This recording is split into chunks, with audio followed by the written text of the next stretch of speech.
His body hadn't responded to a woman in 3 years. Not the supermodels, not the actresses, not even the socialite who tried everything in his bedroom last night. Alexander Pierce, billionaire, untouchable, cursed. Then she walked in. A maid.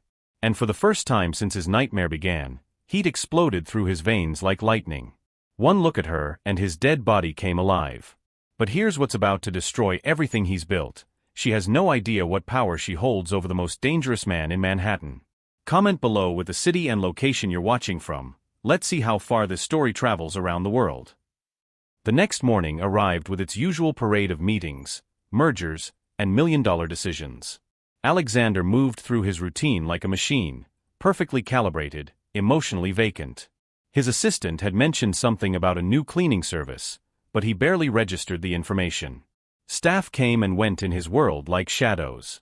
He was reviewing quarterly reports when she walked in. Marisol Delgado moved with a quiet purpose that immediately caught his attention. Unlike the parade of women who typically entered his space, all calculated movements and strategic glances, she seemed genuinely unaware of his presence. Her dark hair was pulled back in a simple ponytail, and she wore the standard cleaning uniform, but something about her was different. She hummed softly as she worked, a melody he didn't recognize but found oddly soothing. When she reached for a book on his shelf to dust beneath it, she paused, reading the title with genuine interest. "Excuse me," Alexander found himself saying, his voice rougher than intended. Marisol turned, and their eyes met for the first time. Hers were warm brown, direct and unguarded in a way that made his chest tighten unexpectedly. She didn't look away or flutter her lashes or do any of the things women usually did when they saw him. "I'm sorry, Mr. Pierce. I can come back later if you're busy." Her voice was soft but clear, with a slight accent that made his name sound like music. And then something extraordinary happened, something that hadn't occurred in 3 long years. Heat.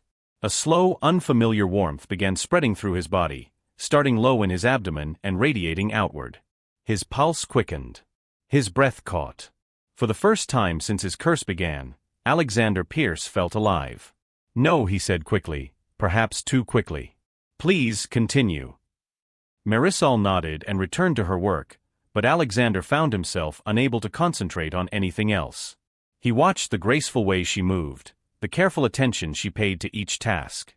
When she bent to retrieve something from the floor, his body responded with an intensity that left him gripping the edge of his desk. This couldn't be happening.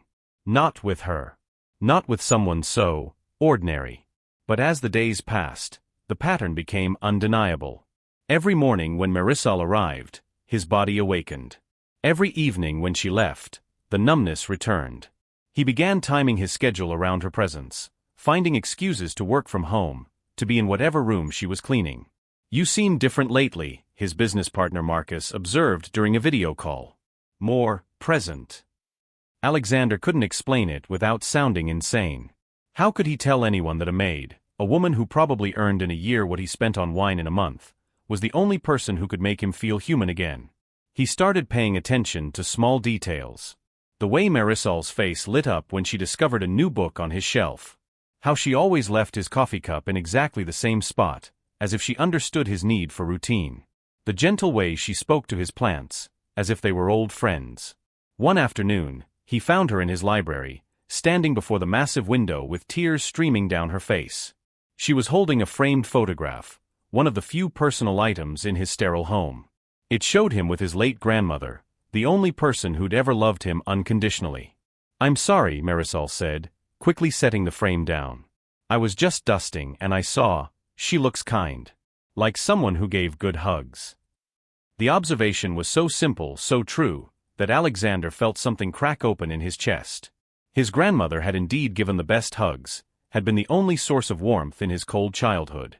"She was," he said quietly, moving closer. "She died when I was 16. That must have been very hard." Marisol's empathy was genuine, uncomplicated by ulterior motives. Losing someone who really sees you. The words hit him like a physical blow.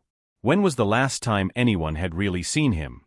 Not his money, not his power, not what he could do for them, just him? "Yes," he whispered. It was. They stood in comfortable silence, and Alexander realized he was closer to her than he'd been to anyone in years. Close enough to catch her scent, something clean and warm, like vanilla and sunshine.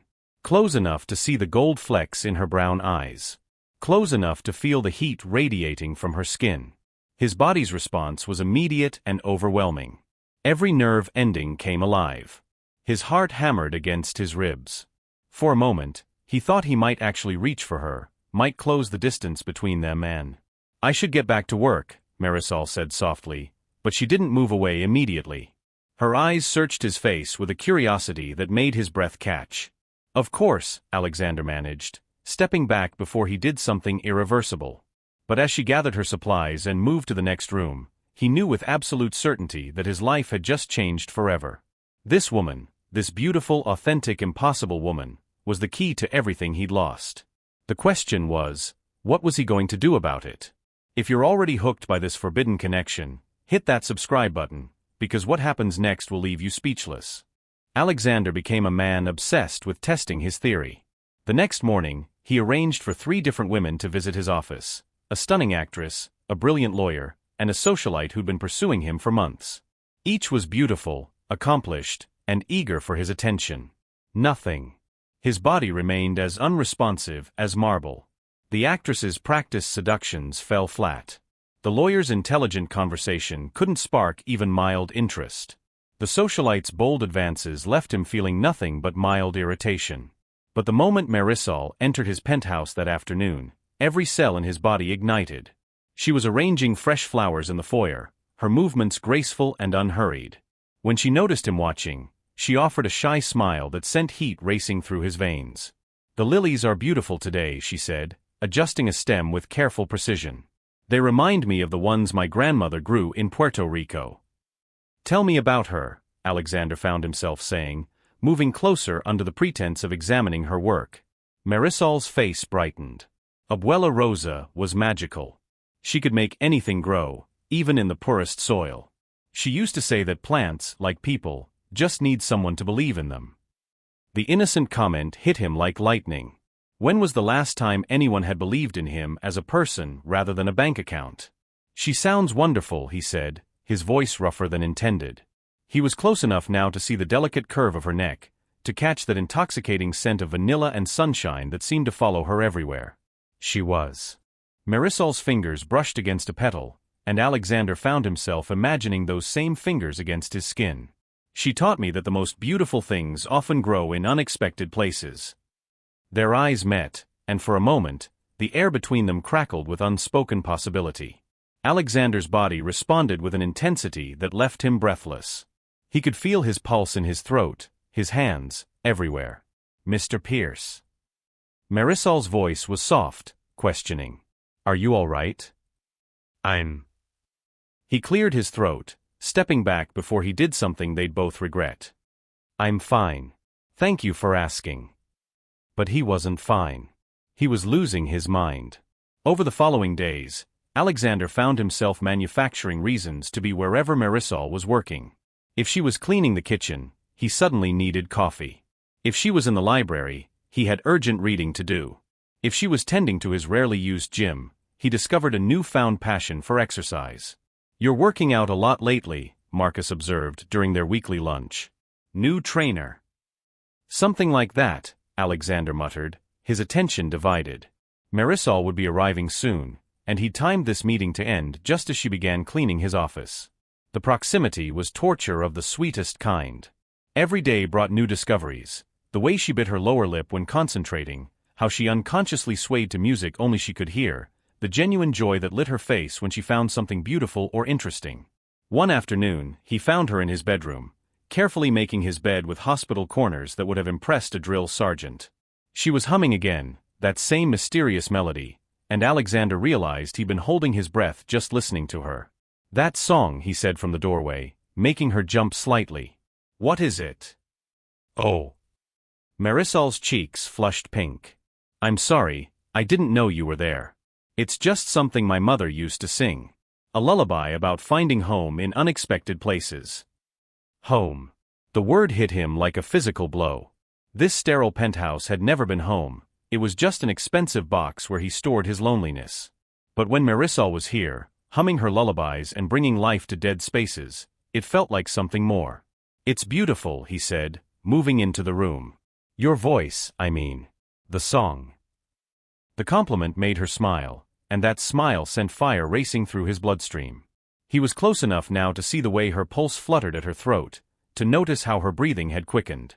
"Thank you," she whispered, and there was something in her voice, a breathiness that suggested she wasn't entirely unaffected by his presence either. The realization hit him like lightning. Could she feel it too? This impossible, electric connection that defied every rule of his carefully ordered world? "Marisol," he said her name like a prayer, taking another step closer. "Yes." Her voice was barely audible now. They were standing beside his bed, close enough that he could feel the warmth radiating from her skin, close enough to see the gold flecks in her brown eyes, to count the freckles scattered across her nose like stars. He reached out, his fingers hovering just inches from her cheek. "I don't understand what's happening to me." "Mr. Pierce," she breathed, but she didn't step away. "Alexander," he corrected. "Please. Just Alexander." Alexander. His name on her lips was the most beautiful sound he'd ever heard. The space between them seemed to shimmer with possibility. Alexander's entire body was alive, every nerve ending singing with want. He could see his own desire reflected in her eyes, could feel the magnetic pull drawing them together. "This is crazy," he whispered. "Yes," she agreed, but still she didn't move away. "You work for me." "I know. I'm not. I don't do relationships. I don't do feelings." "I know that too." But even as they listed all the reasons this was impossible, they were moving closer. Alexander's hand finally made contact with her cheek, and the touch sent shockwaves through his entire system. Marisol's eyes fluttered closed, and she leaned into his palm like a flower turning toward the sun. "Marisol," he said again, and this time it was definitely a prayer. "Yes," she whispered, and he wasn't sure if she was answering his unspoken question or asking one of her own. The kiss, when it finally happened, was inevitable as gravity. Soft at first, tentative, then deeper as 3 years of numbness exploded into sensation. Alexander felt like a man dying of thirst who'd finally found water. Every cell in his body came alive, every nerve ending sparked with electricity. Marisol's arms wound around his neck, her fingers tangling in his hair, and Alexander thought he might actually die from the intensity of it. This was what he'd been missing, what his body had been waiting for, not just physical desire, but connection. Real, honest, soul-deep connection. When they finally broke apart, both were breathing hard. Marisol's lips were swollen, her eyes wide with wonder and something that might have been fear. "Oh," she whispered, touching her lips with trembling fingers. "Oh," Alexander agreed, his voice rough with emotion. They stared at each other, the magnitude of what had just happened settling between them like a living thing. Alexander's body was still singing, still alive in ways he'd forgotten were possible. "I should go," Marisol said, but she made no move to leave. "Yes," Alexander agreed, but his hands were still on her waist, still holding her close. "This can't happen again." "No," he said, even as he was already imagining the next time, the next kiss, the next moment when he could feel this alive. "I need this job, Alexander. I can't afford to lose it." The reminder of their different worlds hit him like cold water. She was right, of course. This was madness. He was a billionaire, she was his employee. The power imbalance alone made this impossible, not to mention the scandal it would cause if anyone found out. But as she finally stepped away, gathering her supplies with shaking hands, Alexander knew with absolute certainty that one kiss would never be enough. He'd tasted paradise, and there was no going back to the desert of his previous existence. "Marisol," he called as she reached the door. She turned, her eyes still wide and wondering. "This isn't over," he said quietly. She nodded, just once, and then she was gone, leaving him alone with a taste of her on his lips and the knowledge that his carefully controlled world had just been turned completely upside down. What would you do if you were in Alexander's position? Follow your heart or protect your reputation? Let me know in the comments. For 3 days, Alexander avoided his own home.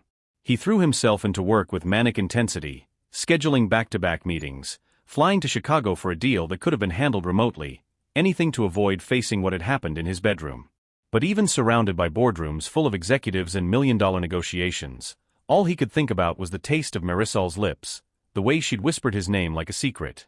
His body, awakened after years of numbness, now tormented him with constant reminders of what he was missing.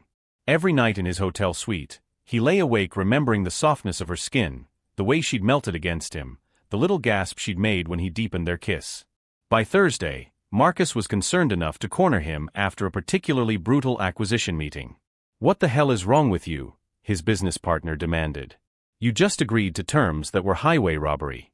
The old Alexander would have eaten those guys alive. "I'm fine," Alexander lied, loosening his tie. The hotel room felt suffocating. "You're not fine. You're distracted, unfocused. Is it a woman?" The question hit too close to home. "Don't be ridiculous.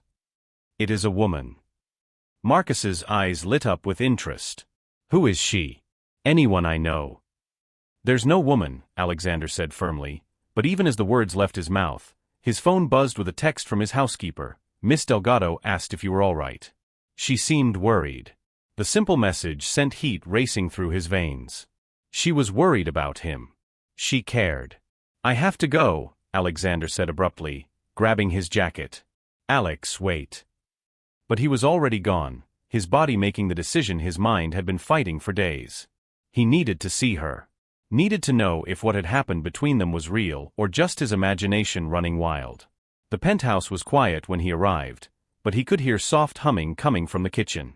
His heart hammered against his ribs as he followed the sound, his body already responding to her proximity. Marisol was at the sink, washing dishes with the same careful attention she brought to everything. She'd changed her hair, it was loose around her shoulders now, catching the afternoon light like silk. When she heard his footsteps, she turned, and the smile that lit her face was like sunrise. "Alexander. You're back." Then more quietly, "I was worried." "You were." The words came out rougher than intended. "You left so suddenly. I thought." She bit her lower lip, a gesture that sent fire straight to his core. "I thought maybe I'd done something wrong." "No." He moved closer, drawn by an invisible force. "You didn't do anything wrong." "Then why did you leave?" "Because I'm falling for you, and it terrifies me. Because you make me feel things I swore I'd never feel again. Because one kiss from you is worth more than all the money in my accounts." "I had business to handle," he said instead. Marisol nodded, but he could see the hurt in her eyes. She turned back to the dishes, her movements less fluid now, more guarded. "Of course. I understand." But she didn't understand, and the distance in her voice was unbearable. Alexander found himself moving closer, until he was standing directly behind her. He could smell her shampoo, something simple and clean that made his head spin. "Marisol," he said softly. She stilled, her hands frozen in the soapy water. "I didn't leave because of you. I left because of me." "I don't understand." "I left because what happened between us." He paused, struggling for words. "It scared me." She turned in his arms, when had he put his arms around her, and looked up at him with those impossibly warm brown eyes. "It scared me too," she whispered. The admission broke something loose in his chest. Before he could think, before he could remember all the reasons this was impossible, he was kissing her again. This time there was nothing tentative about it. This was hunger pure and desperate, 3 days of denial exploding into need. Marisol responded with equal fervor, her wet hands fisting in his shirt, pulling him closer. She tasted like coffee and something uniquely her, and Alexander thought he might actually die from wanting her. "This is insane," he gasped against her lips. "Completely insane," she agreed, then kissed him again. They might have stayed like that forever, lost in each other, if not for the sound of the elevator arriving. They sprang apart just as Alexander's assistant Jennifer stepped into the penthouse with an armload of files. "Mr. Pierce." "I didn't expect you back so." Jennifer's words died as she took in the scene. Alexander's disheveled appearance, Marisol's flushed face, the obvious tension crackling between them. "Jennifer," Alexander said, his voice carefully controlled. "What do you need?" But Jennifer's sharp eyes were already cataloging details. Marisol's loose hair, the way they'd been standing so close, the guilty flush on both their faces. Alexander could practically see the wheels turning in her head. I brought the Morrison contracts for your review," Jennifer said slowly, her gaze flicking between them. "But I can come back later if you're busy." That won't be necessary, Alexander said firmly. Marisol was just finishing up. The dismissal was clear, and it hit Marisol like a slap. Alexander saw the hurt flash across her face before she carefully schooled her expression into professional neutrality. Of course, Marisol said quietly, gathering her cleaning supplies. I'll just get out of your way.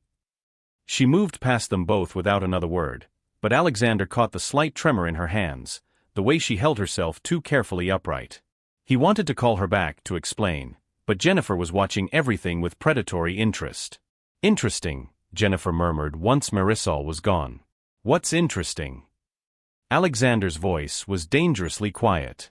Nothing, sir. Just, the new cleaning girl seems very thorough. The implication was clear, and Alexander felt rage building in his chest. But he couldn't defend Marisol without confirming Jennifer's suspicions. The contracts, he said instead, holding out his hand. But as Jennifer spread the papers across his desk, Alexander's mind was elsewhere. He was thinking about the hurt in Marisol's eyes, the way she'd flinched when he dismissed her so coldly. He was thinking about how wrong it felt to pretend she meant nothing when she meant everything. Over the next few days, the tension became unbearable. Alexander found himself caught between two worlds, the cold, calculating business environment where he belonged, and the warm, authentic space that Marisol created simply by existing. The problem was, those worlds were beginning to collide. There are rumors, Marcus mentioned casually over lunch at their usual restaurant. Alexander's blood turned to ice. What kind of rumors? About you and some girl. Jennifer's been talking to people, asking questions. You know how these things spread. Alexander did know. In their world, reputation was everything. A scandal could destroy business relationships, tank stock prices, ruin carefully cultivated images. And a relationship with a maid? That would be front-page tabloid gold. It's nothing, Alexander said, but his voice lacked conviction. Is it? Marcus leaned forward. Because if there's something going on, you need to end it now, before it becomes a problem. That evening, Alexander returned home to find Marisol in his study, carefully dusting his awards and certificates. She looked up when he entered, and the hope in her eyes nearly brought him to his knees. Hi, she said softly. Hi. They stood there for a moment, the air between them thick with unspoken words. Alexander wanted to cross the room, to take her in his arms and forget about everything else. But Marcus's warning echoed in his head, along with a memory of Jennifer's knowing smirk. We need to talk, he said instead. Something in his tone made Marisol's face fall. She set down her cleaning cloth and turned to face him fully. Okay. This thing between us, Alexander began, hating himself for the words he was about to say. It can't continue. I see. Her voice was carefully neutral, but he could see the pain in her eyes. You understand the position this puts me in. The company, my reputation. Of course. Marisol's chin lifted slightly. Your reputation is more important than whatever this is. It's not about importance, Alexander said desperately. It's about reality. We live in different worlds, Marisol. What we want doesn't matter if it destroys everything I've built. Everything you've built, she repeated quietly. And what about what we could build together? The question hung in the air between them, full of possibility and pain. Alexander wanted to say yes, wanted to throw caution to the wind and choose love over logic. But the weight of his responsibilities, his empire, his carefully constructed life pressed down on him like a physical force. I'm sorry, he said instead. Marisol nodded once, sharply. I understand. You're right, of course. We do live in different worlds. She gathered her supplies with quick, efficient movements, her professional mask sliding back into place.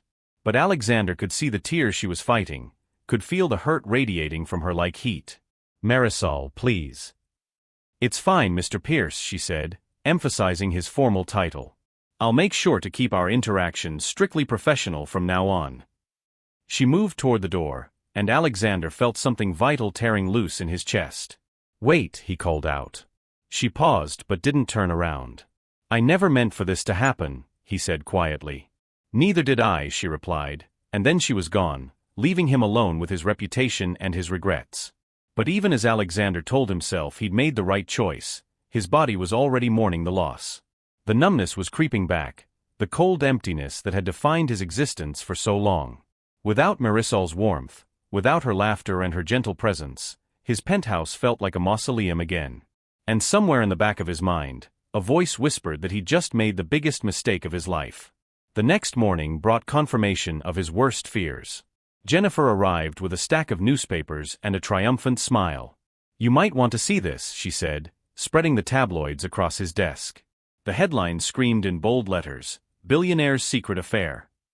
Pierce's Maid Service. From rags to riches to scandal." And there, on the front page of 3 different papers, was a grainy photo of him and Marisol kissing in his kitchen, taken through the window by some enterprising paparazzi with a telephoto lens. Alexander's carefully controlled world had just exploded into a million pieces. The boardroom fell silent as Alexander entered, every face turning toward him with expressions ranging from concern to barely concealed glee. The emergency meeting had been called within hours of the scandal breaking, and Alexander could feel the vultures circling. "Gentlemen," he said, taking his seat at the head of the massive conference table as if nothing had changed. But everything had changed. The newspapers were spread across the polished surface like accusations, each headline more damning than the last. "Alexander," began Richard Blackstone, the eldest board member and Alexander's longtime mentor, "we need to discuss damage control." "The stock price has already dropped 12%, added another voice. "Our investors are panicking." "The Yamamoto deal is in jeopardy," someone else chimed in. "They're concerned about associating with this kind of publicity." Alexander listened to the litany of disasters with growing numbness. This was what he'd feared, what he'd tried to prevent by pushing Marisol away. But it had happened anyway, and now he was losing everything: his reputation, his business relationships, his carefully constructed empire. "There's only one solution," Richard said gravely. "You need to end this immediately. Publicly. Make it clear that this was a momentary lapse in judgment, nothing more." "Fire the girl," suggested another board member. "Have your lawyers draft a statement denying any serious relationship. Claim it was a misunderstanding, a moment of weakness." "Throw her under the bus," someone else agreed. "It's the only way to salvage your reputation." Alexander stared at the photographs scattered across the table, images of him and Marisol caught in their most intimate moment, their faces soft with love and desire. Even in the grainy tabloid photos, the connection between them was undeniable. "Alexander," Richard prompted, "what's your decision?" For 3 years, Alexander had lived in emotional exile, convinced that feeling nothing was better than risking everything. He'd built walls so high that no one could reach him, had created a life so perfectly controlled that there was no room for messiness or vulnerability or love. "Throw her under the bus," someone else agreed. "It's the only way to salvage your reputation." Alexander stared at the photographs scattered across the table, images of him and Marisol caught in their most intimate moment, their faces soft with love and desire. Even in the grainy tabloid photos, the connection between them was undeniable. "Alexander," Richard prompted, "what's your decision?" For 3 years, Alexander had lived in emotional exile, convinced that feeling nothing was better than risking everything. He'd built walls so high that no one could reach him, had created a life so perfectly controlled that there was no room for messiness or vulnerability or love.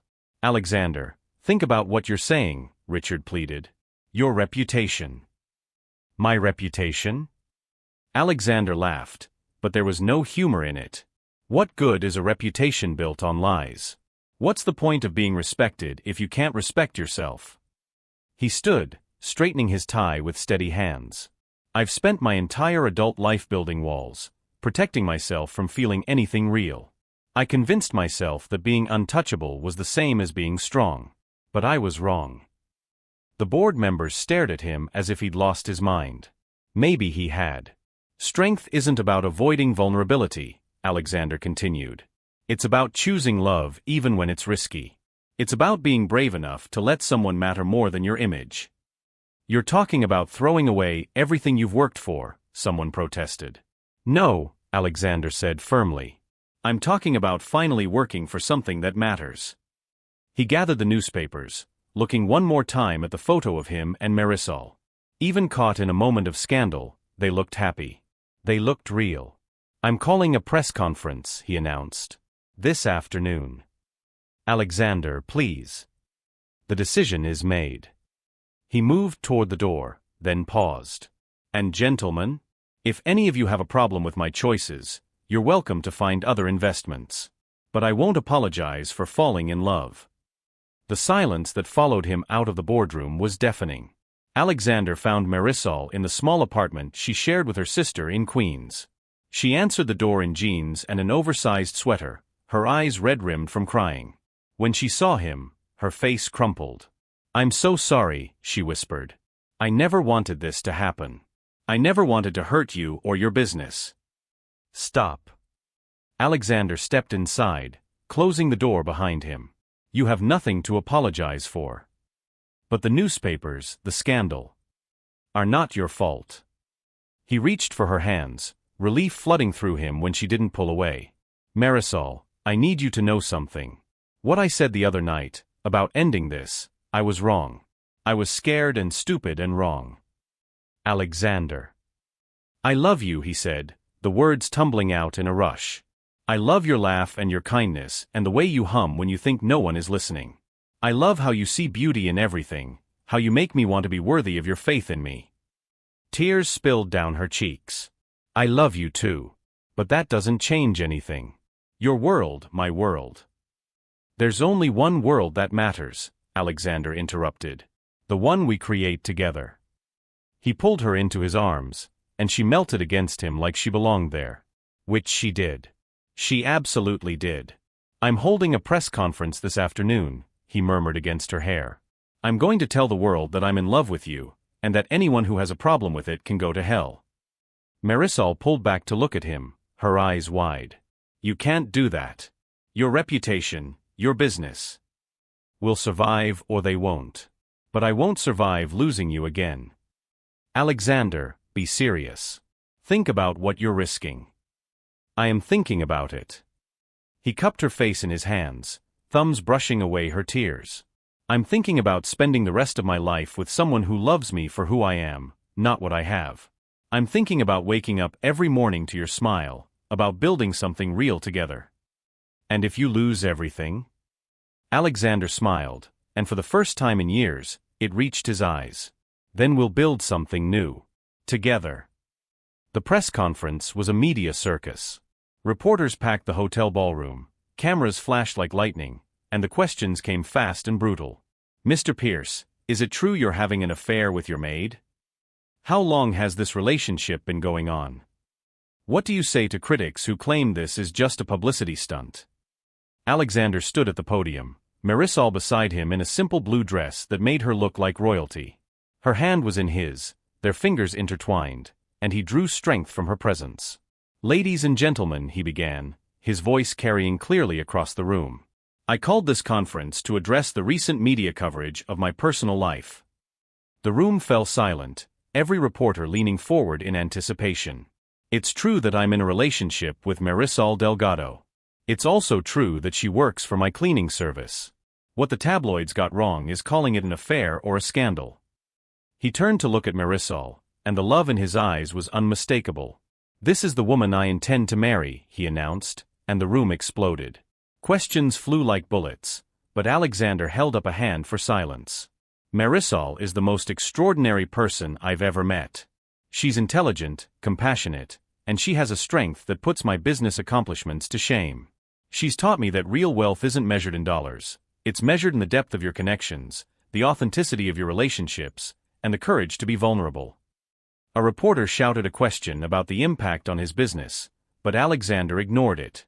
"I know some of you are expecting me to apologize, to express regret for falling in love with someone who doesn't fit your narrow definition of appropriate.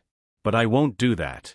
The only thing I regret is waiting so long to realize that love is the only thing that truly matters." He squeezed Marisol's hand, and she squeezed back, her eyes shining with tears and pride. "Marisol Delgado is going to be my wife, and anyone who has a problem with that is welcome to take their business elsewhere. Because I'd rather be broke and in love than rich and empty." The questions continued, but Alexander was done. He led Marisol off the stage, through the chaos of flashing cameras and shouted inquiries, and out into the afternoon sunlight. That was either the bravest thing I've ever seen, Marisol said as they climbed into his car, or the most insane. Probably both, Alexander admitted, pulling her close. Any regrets? Only one, she said, and his heart stopped. What? That you didn't kiss me up there in front of all those cameras. Alexander laughed, the sound rich and free and full of joy. I can fix that. And he did, right there in the back of his car, with the paparazzi still snapping photos through the windows. Let them take pictures. Let the whole world see that Alexander Pierce had finally found something worth more than money or power or reputation. He'd found love. 6 months later. The wedding was small and perfect, held in the garden of Alexander's grandmother's old house, the one place that had always felt like home. Marisol wore her grandmother's dress, altered to fit her perfectly, and Alexander had never seen anything more beautiful. As they exchanged vows under a canopy of roses, Alexander thought about the journey that had brought them here. Some of his business relationships hadn't survived the scandal, but the ones that mattered had grown stronger. His stock price had recovered and then soared as investors realized that a happy Alexander Pierce was a more successful Alexander Pierce. More importantly, he discovered that love didn't make him weak, it made him invincible. I love you, Mrs. Pierce, he whispered as they swayed together during their first dance. I love you too, Mr. Pierce, Marisol replied, her eyes sparkling with mischief. Even if you are completely crazy. Crazy about you, he agreed, spinning her around as their guests laughed and applauded. Later, as they stood on the terrace of their honeymoon suite, looking out at the ocean, Alexander marveled at how completely his life had changed. A year ago, he'd been a man who couldn't feel anything. Now he felt everything, joy, passion, hope, and a love so deep it took his breath away. What are you thinking about? Marisol asked, settling into his arms. Just this. Us. How you saved me. I didn't save you, she said softly. You saved yourself. You just needed someone to believe you were worth saving.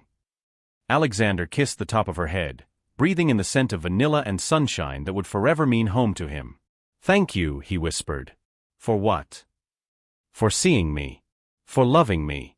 For teaching me that the best things in life can't be bought, they can only be felt. Marisol turned in his arms, her face glowing with happiness. You know what the best part is? What? This is just the beginning. And as Alexander kissed his wife under a canopy of stars, he knew she was right. They'd found their fairy tale ending, but more than that, they'd found their real beginning. Together, they could face anything, scandal, judgment, the challenges of blending their different worlds. Because love, real love, was the most powerful force in the universe. And they had that in abundance. If you loved this story of forbidden love conquering all, check out these other incredible stories on our channel that will keep you on the edge of your seat.